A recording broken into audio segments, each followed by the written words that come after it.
হরে কৃষ্ণ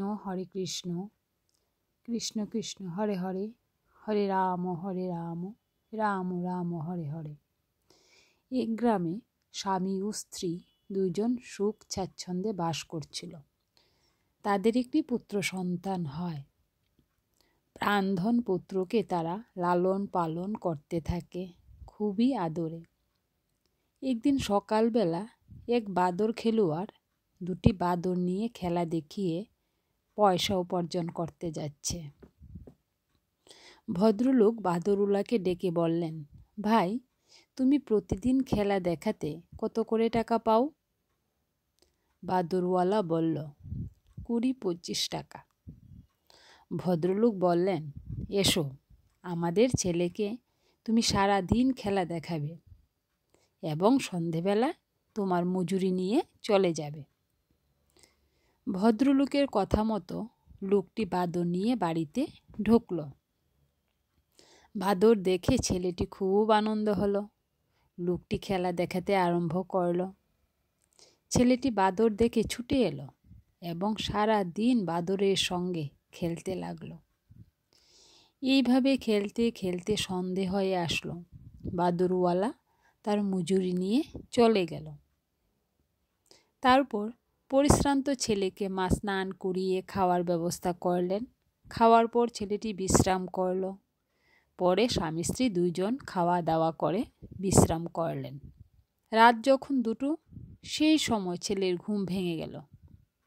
ছেলেটি কান্না শুরু করে এক বায়না ধরল, আমি বাদর খেলা দেখব।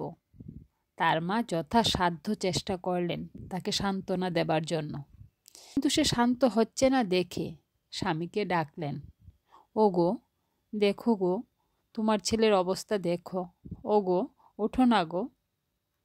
ছেলেটি কি কান্নাই না কাঁদছে, দম আটকে গেলে তুমি কি শুনতে পাচ্ছ না?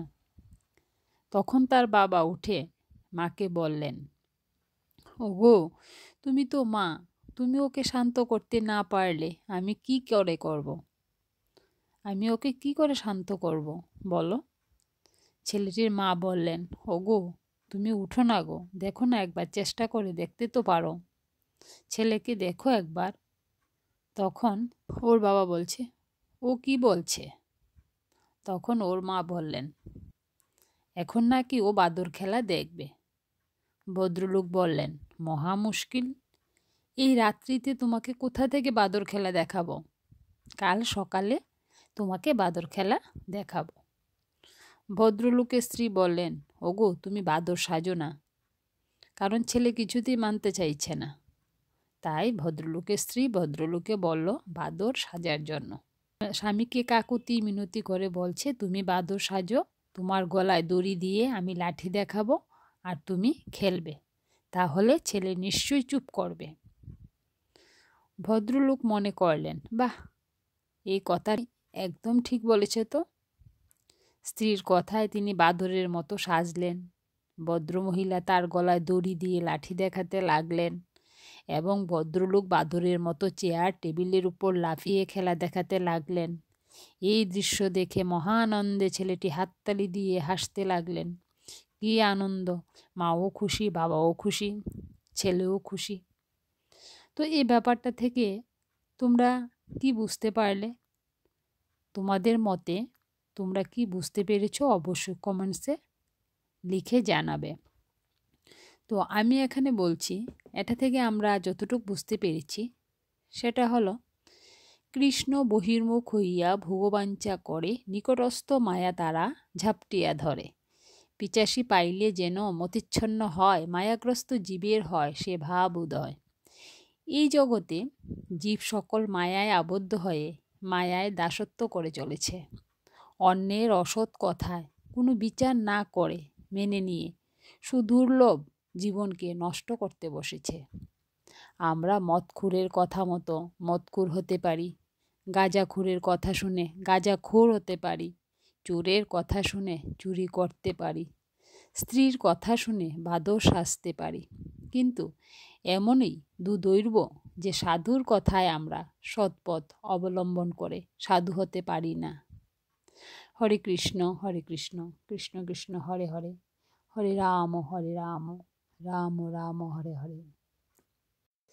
তাহলে চলো আরেকটা গল্প তোমাদের সামনে পরিবেশন করি। রূপকথার এক গ্রামের নদীর ধারে একটি ঘর ছিল, যার নাম ছিল 1000 আয়নার ঘর। সেই গ্রামে সুন্দর হাসি মাখা মুখের একটি ছোট্ট মেয়ে ছিল। মেয়েটি একদিন তার বাবা মার মুখে শুনতে পায় তাদের গ্রামের আয়নার ঘরের কথা। এর আগে মেয়েটি কোনো দিন ঘর থেকে বের হয়নি। সে প্রকৃতি দেখেনি কোনো বাস্তবতা। তো সে একদিন চিন্তা করলো যে সে ওই আয়নার ঘর দেখতে যাবে। কিন্তু একা একা যেতে সাহস না হওয়ায় সে তার সমবয়সী আরেকটি মেয়েকে সাথে নিয়ে গেল। আয়নার ঘরের সামনে হাজির হয়ে প্রথম মেয়েটি ভাবল যে আগে সে ওই ঘরে ঢুকবে, আর সব কিছু দেখে এসে বাইরে এলে তবেই ওই দ্বিতীয় মেয়েটিকে ঢোকাবে। কথা মতো প্রথম মেয়েটি ওই ঘরের ভেতর ঢুকলো। ঘরে ঢোকার সাথে সাথে আশ্চর্য সব রঙিন কারুকাজ দেখে মেয়েটির মুখে আনন্দ ভরে উঠল। সে আস্তে আস্তে এগুতে সে 1000 আয়নার ঘরে প্রবেশ করলো। ঘরে ঢুকেই তার চোখ ছানা বড়া।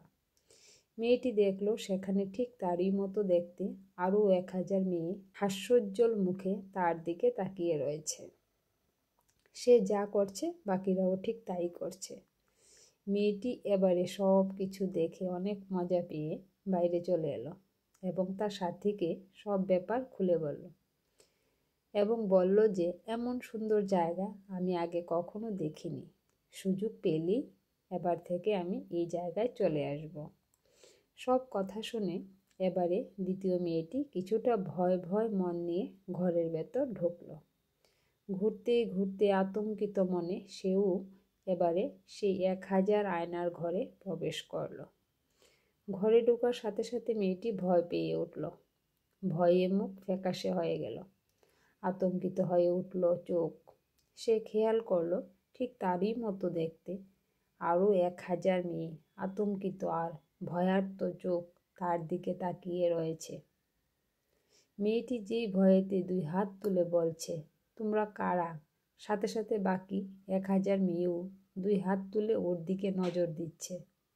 এবারে মেয়েটি প্রচণ্ড ভয় পেয়ে ঘর থেকে দৌড়ে বেরিয়ে এলো এবং প্রথম মেয়েটিকে বলল, শিগগিরই বাড়ি চল, এটা খুব বাজে জায়গা, আমি আর কোনো দিন ওই জায়গায় আসবো না। এই গল্প থেকে আমরা কি শিক্ষা পেয়েছি? এই গল্পটা থেকে আমরা যে শিক্ষাটা পেয়েছি তা হলো জীবনটা একটা আয়না স্বরূপ। আপনি যেভাবে জীবনকে দেখবেন সেও ঠিক সেভাবেই আপনার কাছে ধরা দেবে। যারা সাহসিকতা, ভালোবাসা, উৎসাহ, জয় করার অদম্য ইচ্ছা নিয়ে সামনে এগিয়ে যায়, জীবন তাদের কাছে অনেক সহজ ও আনন্দময় হয়ে ধরা দেয়। কিন্তু যারা হতাশা, ভয়, মানসিক অবসাদ নিয়ে সামনে এগুতে চায়, তাদের চোখে সাফল্য যেন মরীচিকা। জীবন হয়ে ওঠে ক্লান্তিকর, বিষণ্ণময়। বাস্তবতাকে আপনি যেভাবে দেখবেন আপনার সামনে তা সেভাবেই ধরা দেবে। হরে কৃষ্ণ কৃষ্ণ কৃষ্ণ হরে হরে, হরে রাম রাম রাম হরে হরে। অনেক দিন আগে এক স্বার্থপর লোক ছিল। অন্যের সম্পদে ভাগ বসানোর জন্য সে সব সময় সুযোগ খুঁজত, কিন্তু সে তার নিজের সম্পদের 1 আনাও কারোর সাথে শেয়ার করতে রাজি ছিল না। তার বন্ধুদের সাথেও না, গরিবদের সাথেও না। একদিন লোকটি রাস্তায় তার 30টি স্বর্ণমুদ্রা হারিয়ে ফেলল। তার এক বন্ধু তার এই স্বর্ণমুদ্রা হারানোর কথা শুনল। সে আবার ছিল খুব দয়ালু একজন মানুষ। ঘটনাক্রমে বন্ধুটির মেয়ে রাস্তায় এই 30টি স্বর্ণমুদ্রা কুড়িয়ে পেল।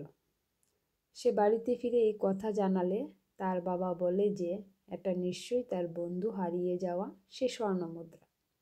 তাই সে লোকটির কাছে গেল তাকে মুদ্রাগুলি ফিরিয়ে দিতে। কিন্তু তার স্বার্থপর বন্ধুটি যখন শুনল যে তার মেয়ে এই মুদ্রা কুড়িয়ে পেয়েছে, তখন সে বলল যে আমার মোট 40টি স্বর্ণমুদ্রা ছিল, তোমার মেয়ে নিশ্চয়ই এখান থেকে 10টি মুদ্রা সরিয়েছে। আমাকে তোমার 40টি মুদ্রাই দিতে হবে। একথা শুনে লোকটি রেগে গেল এবং মুদ্রাগুলো সেখানে রেখে চলে গেল। কিন্তু স্বার্থপর বন্ধুটি ছিল নাছোড়বান্দা। সে বিচার নিয়ে আদালতে।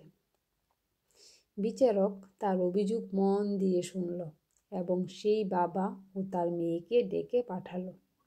যখন তাদের নিয়ে আসা হলো তখন সে মেয়েটিকে জিজ্ঞেস করলো যে সে কতটি মুদ্রা পেয়েছিল। মেয়েটি জানালো যে 30টি স্বর্ণমুদ্রা সে পেয়েছে। বিচারক আবার স্বার্থপর লোকটিকে জিজ্ঞেস করলো যে কতটি মুদ্রা হারিয়েছে। লোকটি জানালো যে মোট 40টি স্বর্ণমুদ্রা হারিয়েছে। বিচারক এবার লোকটিকে জানালো যে মেয়েটি যে মুদ্রা কুড়িয়ে পেয়েছে সেগুলি তার নয়, কারণ মেয়েটি পেয়েছে 30টি মুদ্রা, কিন্তু সে হারিয়েছে 40টি মুদ্রা। সে মেয়েটিকে এই মুদ্রাগুলো তার সাথে নিয়ে চলে যেতে বলল এবং জানালো যদি কেউ জানায় যে 30টি মুদ্রা হারিয়েছে তবে তাকে আবার ডেকে পাঠাবে। বিচারক লোকটিকেও বলল যে কেউ যদি খবর দেয় যে সে 40টি স্বর্ণমুদ্রা পেয়েছে তবে তাকে ডেকে পাঠানো হবে। তখন সাথে সাথে স্বার্থপর লোকটি স্বীকার করল যে সে মিথ্যা বলেছিল এবং আসলে সে 30টি স্বর্ণমুদ্রাই হারিয়েছে, তাই তাকে সেগুলি ফিরিয়ে দেওয়া হোক। কিন্তু বিচারক তার কোনো কথাই শুনল না। তা থেকে আমরা কি শিক্ষা পেলাম? তা থেকে আমরা শিক্ষা পেলাম যে বেশি লোভ ভালো নয়। তো নমস্কার বন্ধুরা, যদি ভালো লাগে অবশ্যই চ্যানেলটিকে সাবস্ক্রাইব করে সবসময় পাশে থাকবেন। আর কৃষ্ণের আশীর্বাদে আপনারা সবাই ভালো থাকুন, এটাই চাইছি। আমার শরীরটা ঠিক ভালো নেই, এই জন্য একটু প্রবলেম হয়েছে, ভয়েসটা একটু মানিয়ে নেবেন। আবার দেখা হবে নতুন একটা ভিডিওতে। হরে কৃষ্ণ কৃষ্ণ কৃষ্ণ হরে হরে, হরে রাম রাম রাম হরে হরে।